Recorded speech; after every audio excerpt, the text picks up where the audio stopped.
saya mau bilang sama istri saya, Dek, saatnya kita bertawakal pada Allah. Yang terbaik sudah kita berikan, seluruh pendidikan yang terbaik sudah kita berikan, kita sudah ajari dia yang baik. Kalau ini memang terjadi, mungkin inilah kita lebih harus banyak bermunajat pada Allah, dan mungkin ini saatnya untuk kita untuk sabar. Karena kenapa? Ini ujian bagi kita. Bisa dipahami Bapak Ibu sekalian.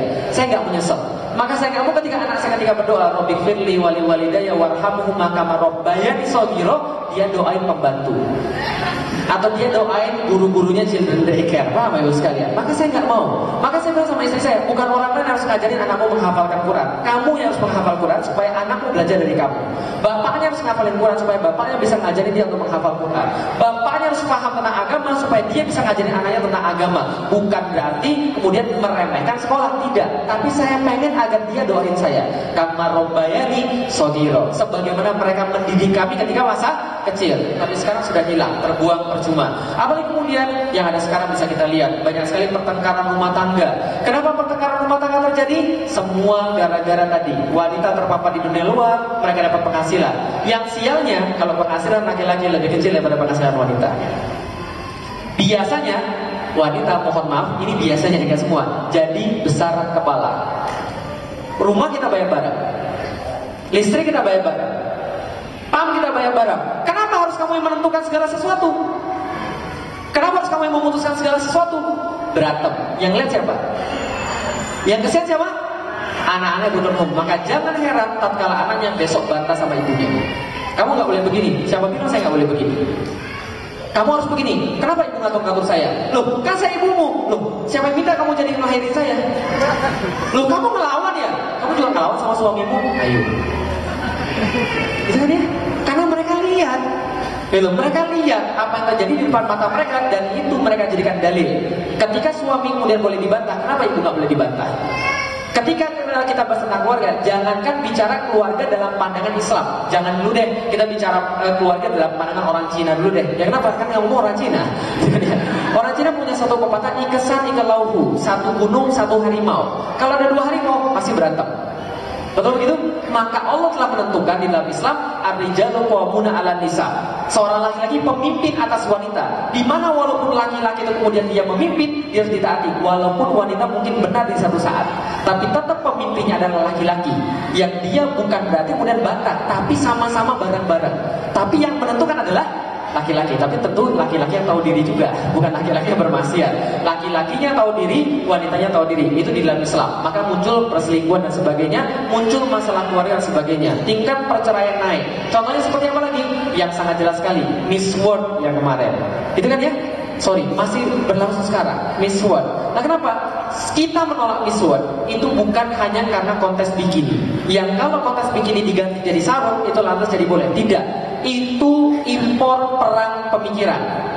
Itu yang kita tolak. Nah kenapa? Karena dengan hal seperti itu maka muncullah Ratu Sejagat. Jadi yang dimaksud Ratu Sejagat apa? Yang rambutnya bagus, tidak bercabang. Kalau disisir langsung jatuh sisirnya, nggak nyangkut di tengah-tengah. Gitu kan ya?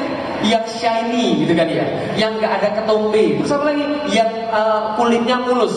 Saking mulusnya kalau ada lalat temen hinggap dia kepleset gitu kan ya. Yang badannya sintal, lekuk tubuhnya bagus. Itulah Ratu Sejagat. Tidak ada lagi di pikiran muslimah-muslimah bahwa wanita terbaik di dunia adalah Maryam dan wanita terbaik di surga adalah Khadijah.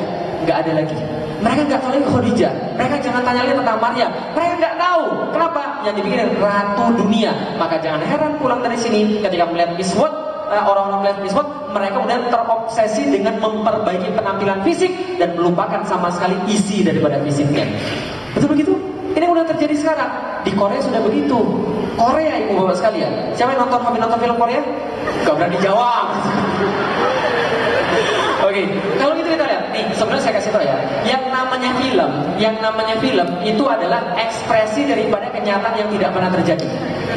Apa tadi? Ekspresi kenyataan yang tidak pernah terjadi. Contoh misalnya, Amerika punya banyak superhero, Hulk, Iron Man, Spider-Man, Superman, gitu kan ya, Thor dan sebagainya. Kenapa? Mereka membayangkan dunia nggak pernah ada. Apa? Kriminalitas yang sangat banyak di Amerika. Kriminalitas yang sangat banyak membuat mereka membayangkan enak dunia tanpa kriminal. Mereka buat superhero supaya kriminalnya hilang. In their mind, cuma di dalam kepala mereka, hayalan mereka saja. Sama kayak film Korea, romantis. Emang di Korea benar romantis kayak begitu? Pernah ke Korea? Saya sudah pernah, dan gak ada romantis seperti itu. Gak ada cerita romantis seperti itu. Nah kenapa? Karena yang ada adalah justru karena mereka merindukan yang romantis-romantis, mereka buat film romantis. Kalau saya gak perlu buat film romantis, di rumah sudah romantis setiap saat. Loh, kan begini ceritanya. Nah kalau kita lihat orang-orang Korea, balik lagi tentang masalah fisik tadi, mereka tatkala lulus SMP, lulus SMA, tahu nggak hadiah yang diberikan pada anaknya? Operasi plastik. Itu hadiah yang diberikan pada anaknya. Dengan kata apa? Orang-orang sudah mulai menilai pada fisik. Gak ada ruang lagi pada kemudian hati isi. Bisa dipahami dari saya Bapak sekalian? Ini 3F. Food, fun, fashion. Berbahayanya lebih daripada pemurtatan. Nah kenapa lebih berbahaya daripada pemurtatan? Kalau pemurtatan sudah murtad, itu sudah beda agama. Contoh, kalau saya pakai kalung salib seperti King Kong di sini, Anda mau nggak datang sini kalau dengerin saya? Mau nggak? Jangankan dengerin, datang aja nggak mau. Ngapain datang? Kita dengerin orang bukan muslim, ngapain? Tapi kalau saya muslim, kemudian saya Islam agamanya, tapi ngomongin pemikiran selain Islam, masuk. Gelarnya kiai, gelarnya LC, tapi ngomongnya Muhammad itu cuma tokoh sejarah, bukan yang harus kita sucikan. Ada nggak yang begitu? Banyak. Ngomongnya muslim, katanya punya pesantren, tapi ngomongnya Al-Quran bukan kitab suci, tapi cuma kitab sejarah Arab saja. Jangan mau dibodohi Arab. Ada yang begitu? Ada. Itu yang lebih jos daripada orang-orang non-muslim yang ceramah tentang Islam. Bisa dipahami? Gozul fikar. Apa tujuan gozul fikar? Banyak, termasuk fashion. Food, fun, and fashion. Tuh fashion tuh. Orang-orang, terutama mbak-mbak ini, ketika pergi ke toko belanja, kalap. Kenapa kalap? Punya daftar belanja 15 di rumah harus dibeli, sampai ke tempat belanja belinya 25. Yang 25-nya nggak ada di daftar itu, berarti kan ya. Kalap kalau belanja. Percaya nggak ada tas yang harganya $2.000? Percaya nggak harganya $2.000? Jangankan $2.000, Ustaz, $20.000 juga ada. Saya tahu ada tas yang $20.000. Apa mereknya? Hermes. Oh berarti belum beli itu berarti. Nah, kenapa? Bacanya bukan begitu. Itu makhrajnya salah. Makhrajnya salah. Berarti nggak tahu. Masih pakai barang KW berarti. Bacanya Army, bukan Hermes. Army itu bahasa. Loh kok bahasanya tulisannya Hermes banyak? Ya itulah bahasa Perancis itu bahasa yang munafik. Tulisan sama bacanya beda. Enggak, kita nggak bahas itu. $20.000. Bisa bayangin nggak $20.000? $20.000 itu berapa, Pak? 200 juta. Kebayang gak? Tas 200 juta. Kenapa saya tahu ada tas yang 200 juta? Karena saya pernah nemenin bos-bos ke Paris. Posisinya saya bukan ustaz. Posisinya adalah saya karyawan, saya di perusahaan tertentu. Nah, saya pergi sama mereka bareng-bareng, sama bos-bos yang duitnya sudah nggak ada nolnya lagi. Ketika mereka lagi belanja, saya biasanya kabur kemana untuk jalan-jalan. Ketika pas pulang, mereka langsung mulai ngomong, saya beli ini loh, saya dapat tadi di toko itu. Harganya berapa? $1.800. Saya berarti kemahalan dong, $1.850. Ngomong gitu terus dia bilang, ini $20.000. Hah? $20.000? Saya bilang, nggak salah $20.000. Saya langsung keluarin dompet saya langsung bilang, ini harganya $20.000 loh, rupiah.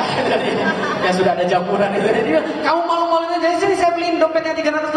Gak usah, saya bilang, kenapa? Saya tensin pakai dompet yang lebih mahal daripada isinya. Tapi saya nggak mau. Jadi ketika kemudian pulang itu saya kepikir, kenapa saya gak banyak orang yang kemudian kesusahan, yang nggak makan, yang segala-gala macam, tapi ada orang yang sanggup beli tas $20.000. Sampai di situ saya berpikir, apa keistimewaan tas $20.000 dibandingkan tas $50.000 yang dijinjing juga sama, ditenteng juga sama. Setelah saya berpikir semalaman, akhirnya saya bisa kemudian mengerti artinya. Ternyata tas-tas itu dipakai dalam special occasion. Sebuah kesempatan khusus. Apa sebenarnya? Ketika ada arisan bersama kaum terkemuka, maka itu tas kemudian dipakai, dijinjing, harus kemudian dijinjing, kemudian labelnya di depan supaya kelihatan, jangan di belakang. Sebenarnya jalannya pelan-pelan. Nah, biar kelihatan. Kalau itu price tag-nya gak usah dilepas. Mode, food, fun, fashion. Food, fun, fashion, terutama fashion sudah dijadikan sebagai sebuah penanda statusisasi. Penanda status bagi orang. Orang kaya nggak main kalau produk-produk dalam negeri. Orang kaya main produk-produk luar negeri. Ternyata produk luar negeri juga ada tingkatan-tingkatannya, ada tobakotnya. Gitu. Nah, semakin tinggi, semakin tinggi status seseorang. Ngeri sekalian. Food, fun, fashion, tapi tidak ada lagi tempat untuk hafalan hadis. Zaman dulu Siti Aisyah diutamakan di atas kemudian wanita-wanita yang lain karena dia paling banyak meriwayatkan hadis. Zaman dulu ada seorang muslimah yang Rasul suruh langsung ajarkan anak-anak tentang bahasamu, karena bahasamu bagus, maka dia mengajarkan bahasa pada anak-anak. Dia dinilai daripada apa yang dia punya, bukan apa yang dia tampilkan. Tapi zaman sekarang tidak. Ketika orang sudah tidak punya apa yang di dalam kepala, orang mulai menunjukkan apa yang di luar badan. Betul begitu? Nah, kalau gitu sekalian. Tes, masih bagus suara saya? Ya, memang suara saya bagus. Jadi tujuan Nuzul Fikar adalah bukan mengganti pemikiran Islam, tapi bukan mengganti orang agar murtad, tapi dia memasukkan pemikiran kufur sehingga prinsip-prinsip Islam tertinggal hanya kulitnya. Dan ini yang terjadi sekarang. Seperti apa? Orang pengen tetap disebut Islam, tapi dia tetap mau maksiat. Dia tetap mau makan riba, dia tetap mau kemudian nggak terpisah daripada riba, tapi dia tetap mau dikatakan Islam. Ya sudah, kalau itu solusinya apa? Saya walaupun makan riba, tapi saya sedekah, tapi saya bangun masjid. Pemikiran-pemikiran yang kemudian bukan daripada Islam. Dia tetap mau dibilang rohis, tapi dia pengen maksiat. Jadi dia rohis tapi pacaran Islami sekalian. Ada nggak pacaran Islami?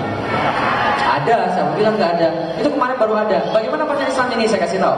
Pacaran Islam adalah pacaran yang dimulai dengan basmalah, lalu diakhiri dengan hamdalah. Dan tempatnya tempat-tempat yang Islami, seperti pelataran masjid atau di bawah beduk, kan ya? Itu tempat Islam. Dan pacarannya di waktu-waktu yang mustajabah, sepertiga malam terakhir. Nggak ada ya, awas ya. Nggak ada. Tapi kalau orang-orang dia mau tetap dikatakan Islami, tapi dia nggak mau meninggalkan maksiat, muncul konsep-konsep Nuzul Fikar, pemikiran-pemikiran yang bukan Islam, tapi dialamatkan sallallahu alaihi wasallam. Nggak perlu sholat, yang penting eling. Nggak ada yang namanya kafir. Yang ada adalah orang yang menolak kebenaran, tapi nggak ada yang namanya kafir dan lain sebagainya.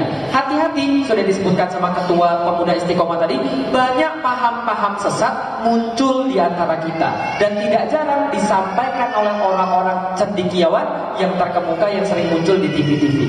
Bisa dipahami teman-teman sekalian? Nuzul Fikar. Nah, Nuzul Fikar yang paling banyak terjadi pada apa? Pada kemudian pakaian. Jadi fashion kita bahas dulu karena ini adalah mengenai hijab dan udah putusin aja. Nanti kita bahas hijab dulu sebentar, nanti kita akan bahas tentang udah putusin aja. Nah, bagaimana kalau itu pakaian yang benar di dalam Islam? Bagaimana pakaian yang syar'i di dalam Islam? Jadi gini ceritanya, sebelum masuk khidmat saya kasih tahu dulu, pakaian yang syar'i di dalam Islam itu ada hijab yang syar'i di dalam Islam ada 3 aspek. Ada berapa aspek? Hafalin baik-baik, ini rumus hijab syar'i.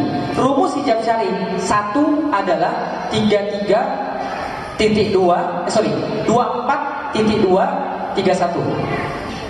24.231 itu rumusnya. 24.231 plus 33.259 minus 33.233. Itu rumusnya. Gampang ya? Oke, sekali lagi saya ulangi. Rumus hijab syar'i sama dengan, jadi hijab syar'i sama dengan 24.231 plus 33.259 minus 33.233. Artinya apa? Nanti teman-teman akan tahu. 24.231 ini maksudnya. Surat An-Nur ayat 31. Di situ menjelaskan tentang salah satu aspek daripada hijab syar'i. Allah kata di dalam Al-Quran, wa kullil mu'minat, katakanlah pada wanita-wanita yang mukmin. Apa yang dikatakan? Yahdudna min absorihinna, hendaklah mereka menundukkan pandangan mereka. Maksudnya menundukkan apa? Menjaga pandangan, jangan jelalatan kalau lihat yang ganteng. Lalu kemudian menundukkan pandangan. Wa yafatna furujahunna, dan mereka menjaga kemaluan mereka dari zina. Yang berikutnya, wala yubdina zinatahun